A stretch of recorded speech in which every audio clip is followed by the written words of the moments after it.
If we could start. Thank you. Today's session, we're going to go through the welcome and agenda. This is our third session. And my name is Jody West, and I'm the coordinator. We're going to go over a few housekeeping items before we begin. Please enter your name, organization, credentials, and email into the chat. We're going to go over our agenda today. We're going to do our best to stick to this presentation schedule. We're going to go through these housekeeping announcements. Dr. Olivier, who is our facilitator, is going to lead us in introductions. And then Dr. Waldman is going to present our didactic presentation today. Dr. Kelly Cockey will do our case presentations. And during that time, Dr. Olivier will lead us through clarifying questions, and we will send recommendations out to everyone following that. But first, I want to do a few introductions. Like I said, my name is Jody West, and I am the coordinator for the ECHO series, but I'm also the program manager for PPCL. PPCL is the provider-to-provider consultation line. It is a telephone consultation or email consultation program that focuses on mental health consultation. We offer consultation for pediatric patients as well as perinatal patients, and pediatric is 0 to 21. So we are available by phone, by email. We could do Zoom chat if you want. We do not take over the care of your patient, but we do provide consultation services. We have resources and referral processes that we can assist you with. We can also connect you to a psychiatrist if you're a prescriber and you need to talk to another prescriber about medication questions. We can connect you to those experts in either pediatric or perinatal. So this is a little bit of information about the PPCL program. You can always scan that QR code to get more information, or just reach out to me and I can provide you more information. PPCL is the agency that sponsors this ECHO series. So I'm going to turn it over to Dr. Olivier to lead us through the rest of the team's introductions. So good afternoon, everyone, and thank you for joining us again. It looks like we have a good mix of physicians, nurse practitioners, social workers, and therapists. So thank you all for sharing your time with us today. Looks like we have a great presentation, a great case to discuss. I am a child and adolescent psychiatrist here in Lafayette, Louisiana. I am the facilitator for this ECHO session, so I will be making sure that we stay on time as best as possible. I'm going to quickly go through and ask the hub team members to introduce themselves. You already met Jody West, who is our program coordinator and manager. And so now I'll ask Dr. Queen to introduce herself. All right, I'm Dr. Queen, and I am a pediatrician. I practice in Bogalusa at Our Lady of the Angels, which is part of the Our Lady of the Lake Children's Health System. I also practice obesity medicine, and this is my second cohort as being part of the ECHO Hub team. So I'm kind of here to have the pediatric medical hat, but I have a special interest in mental health. Thank you. How about Ashley Hutchins? Hi, my name is Ashley Hutchins. I'm a psychiatric nurse practitioner here at Bloom Mental Wellness in Lafayette, Louisiana. All right, thanks, Ashley. And Sienna, you want to introduce yourself? Hi, my name is Sienna Nakos-Caldwell. I'm a licensed clinical social worker, and I serve as a mental health consultant for PPCL. Thank you. All right, thank you, Sienna. All right, for about the next 20 minutes, we're going to turn this over to Dr. Daniel Waldman, who is going to talk to us about pediatric OCD today.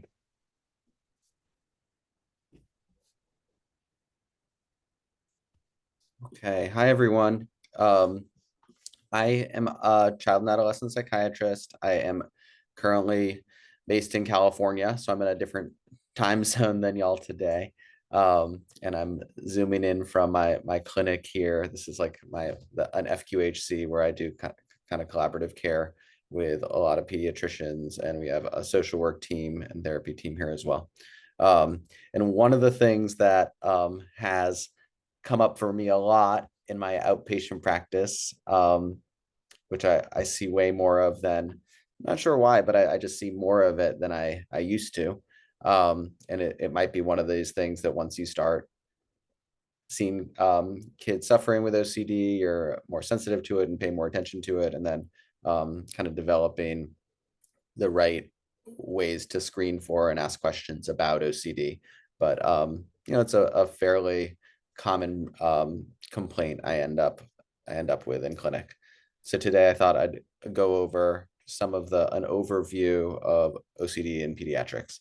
So by the end of this, I want you to be able to describe the epidemiology of OCD in children. We're going to review the diagnostic criteria for OCD. And after we look at the diagnostic criteria, we'll highlight the characteristics of OCD that come up more in kids than adults. We're going to talk about what medication treatment looks like for OCD, and as well as what kind of evidence-based psychotherapy looks like for OCD. Okay, so the lifetime prevalence of OCD is 1 to 3%, and of people diagnosed with OCD, there's like different data on this, but usually like 1/3 to 1/2 of OCD symptoms usually start before puberty. So there's usually evidence of kind of it might not earn that full diagnosis, or it might take a long time for people to recognize this constellation of symptoms as being part of like the obsessive compulsive disorder. But looking back, a lot of people's symptoms start before puberty. We usually think of like 2 peaks of when OCD emerges. There are cases in ages 7 through 12, and in those instances, there's more males than females diagnosed with OCD, and then cases in early adulthood with an average age of 21 years old, where there's more women than men diagnosed with OCD, more females than males. So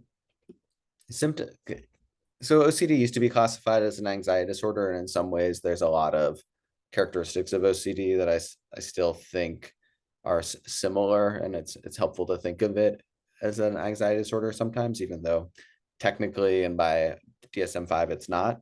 But like anxiety disorders, the symptoms tend to wax and wane across the lifespan.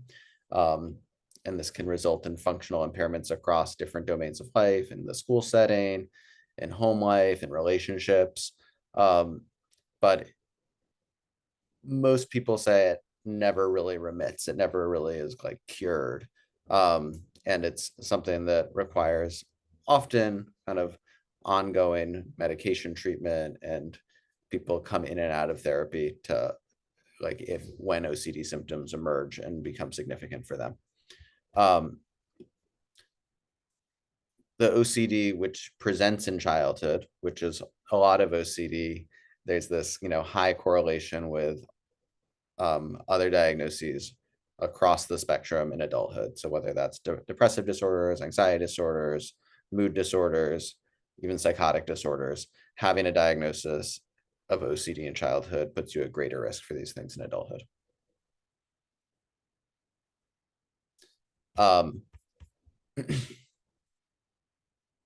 So we'll go over the diagnostic criteria, but technically you don't need to have both the obsessions, the O, and the compulsions, C, OCD. It can be and or to earn the diagnosis of OCD.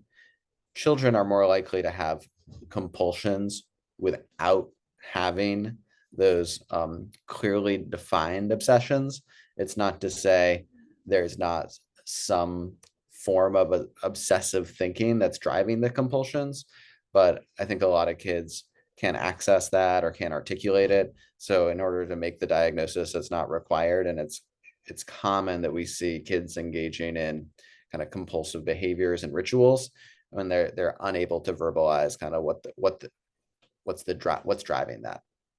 And this goes hand in hand with this idea that they just don't have the insight. So it might not be that there's not some underlying like obsessional like thinking, but it's just not put together and formulated in words yet.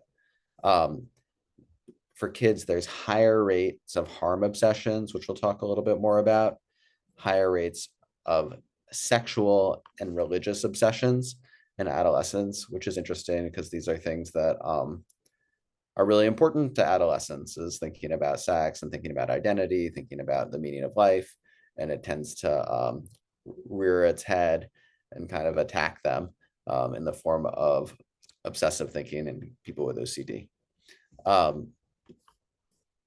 And lastly, kids are more likely to have these tic-like compulsions.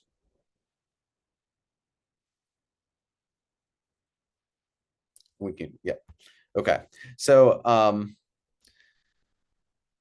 not gonna just read all of this verbatim. This is straight out of the DSM-5, but I do think it's helpful to, as like a reference point, to just go over it. It's a good opportunity, and hopefully we can talk about some of this and what this means. I do want to read like the obsession part because I think it's important. So as I said, presence of obsessions, compulsions, or both. Obsessions are defined by 1 and 2. Recurrent and persistent thoughts, urges, or images that are experienced at some time during the disturbance as intrusive and unwanted, and that in most individuals cause marked anxiety or distress. The individual attempts to ignore or suppress such thoughts, urges, images, or to neutralize them with some other thought or action by performing a compulsion. And I've had like an OCD therapist specialist describe these obsessions as being sticky.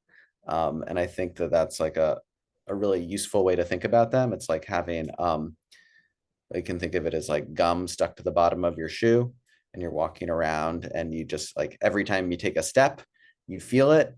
And you really just want to get rid of it. You want to do everything you can because it like, you can't stop thinking about, and you just like, whereas walking would typically be natural, all of a sudden, all you can pay attention to is that you have this gum stuck to the bottom of your shoe and you can't shake it. And compulsions are what we do to kind of cope with, alleviate these obsessions. And it's like scratching an itch. And at the time, this can feel like really helpful because it helps you deal with the obsessions. But what we find in OCD is it's the compulsions that are really perpetuating this problematic thought pattern. So compulsions are repetitive behaviors like hand washing, ordering, checking, or mental acts like praying, counting, repeating words silently that the individual feels driven to perform in response to an obsession or according to rules that must be applied rigidly. The behaviors or mental acts are aimed at preventing or reducing anxiety or distress, or preventing some dreaded event or situation. However, these behaviors or mental acts are not connected in a realistic way with what they are designed to neutralize or prevent, or are clearly excessive. So like the classic example of this is this, someone's worried about contamination or germs. Like a realistic way to address that worry would be to follow the guidance from the CDC and kind of soap and lather your hands for 20 seconds. But what people with OCD do is they do that and then they're like, oh, but what if I touch the faucet too? So they go back and do it again, and it just kind of snowballs out of control. So the next thing you know, they've spent a half hour washing their hands every morning, and their hands get cracked and are more prone to infection now just because they've done damage to them.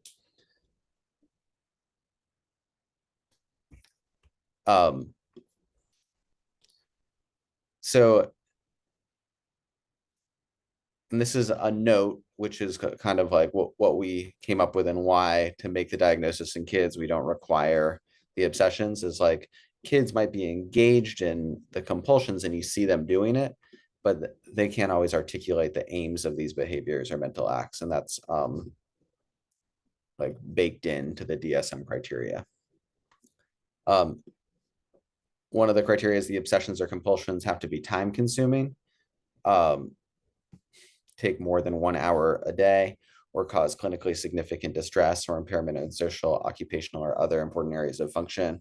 Like when I'm assessing for OCD, and I always ask about time because I think it's important, especially like with the compulsive behaviors like washing or showering, but and sometimes it's relevant and it's a good marker to measure progress, but a lot of people have a really hard time quantifying time, and it's more like the subjective severity of how bad this is affecting them. That's seems to be like driving them to seek help.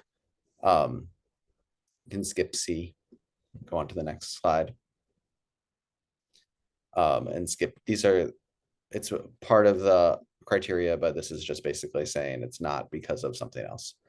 And the insight is, it's important to always be assessing insight about some of these illnesses, and it's really interesting the different degrees of insight people have about this. And I've even people presenting with like the kind of OCD that you see on the movies where they're checking light switches, washing their hands. Like, it's surprised me when people come in with this in their 20s and they haven't connected the dots and said, oh, I've got OCD, because it seems like it's part of, in some ways, that kind of OCD is what people are most familiar with. But the patients that I've had that come in with this don't always recognize it. And it really takes that initial visit and the psychoeducation to even realize that what they're doing is a compulsion and part of obsessive compulsive disorder. And go on to the next slide, please.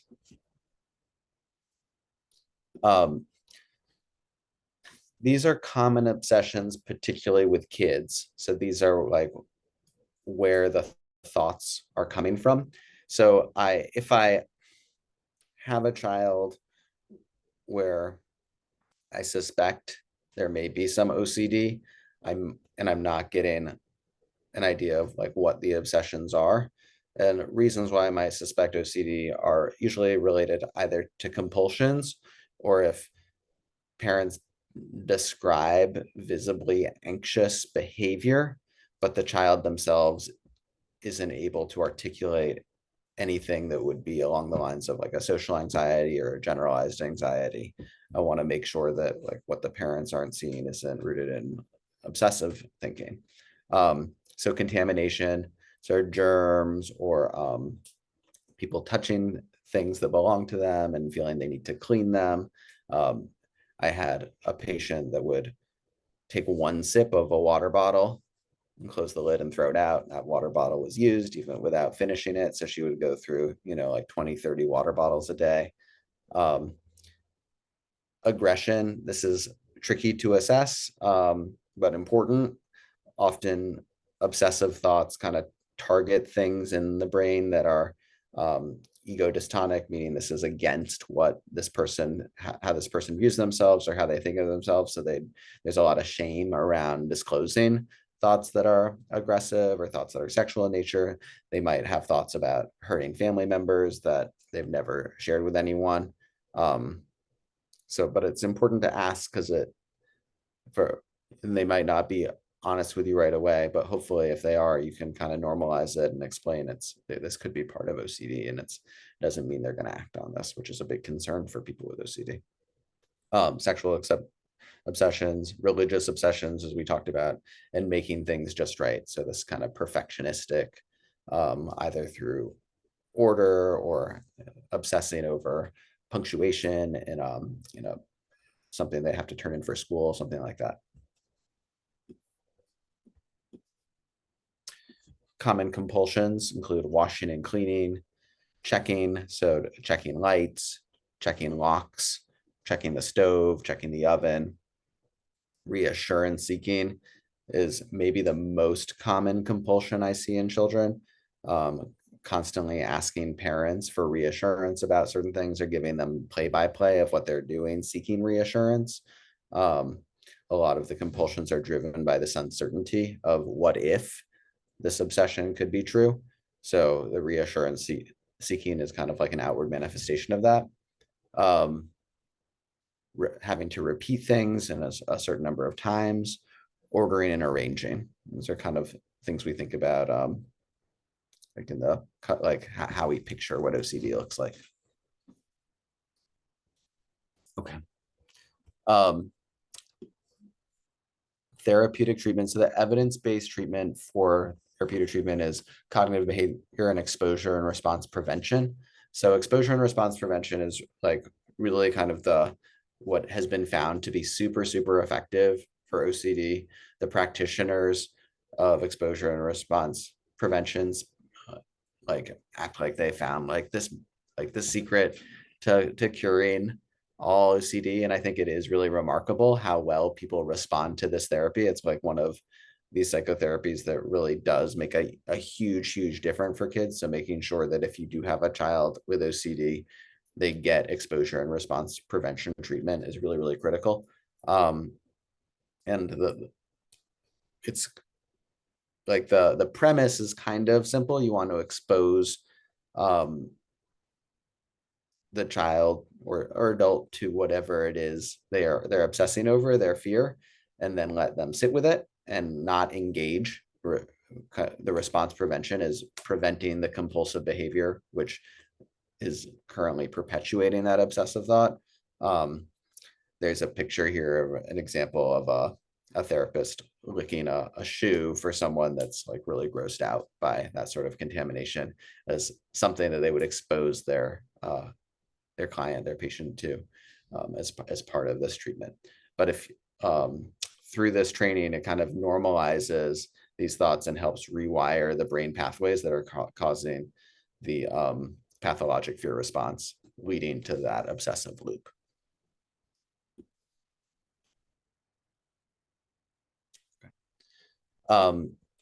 The first line treatment for OCD in kids is really the SSRIs. And these first four are SSRIs: fluoxetine, sertraline, fluvoxamine, escitalopram. Technically, escitalopram is not FDA approved for treatment of OCD in children, but it's a mainstay for the treatment of anxiety disorders in kids, and we use it frequently for the treatment of OCD in children as well. It's common, and this, more evidence in adults, but common to have to go to the maximum doses and sometimes even exceed the maximum FDA doses for OCD. And in the APA clinical practice guidelines, they do give like a dose range beyond the maximum dose for like what is on the FDA label for these medicines. So for example, like the maximum dose of sertraline is 200, but like in the APA clinical practice guidelines for adults, they've seen like it really makes a difference to push that dose to 400 first under certain circumstances. It's like in my practice, I like really insist like on an adequate trial of exposure and response prevention therapy before kind of embarking beyond FDA guidelines on kind of the dosing of these medicines. And I look to see what both the ACAP and the APA have written about in terms of appropriate dosing. And the last medicine on here is a tricyclic antidepressant, clomipramine, which has been a mainstay of OCD treatment for a long time for people that don't respond well to an SSRI. Sometimes adjunctive clomipramine or monotherapy with clomipramine is superior. There are a host of other side effects that we worry about when starting tricyclic antidepressants that we need to talk about with families and make sure that kids are aware. I think that, is there anything else? I think I wanted to make sure we had a little time for questions. How'd I do? You're good. Okay. Good job, Dr. Waldman. The time flies by.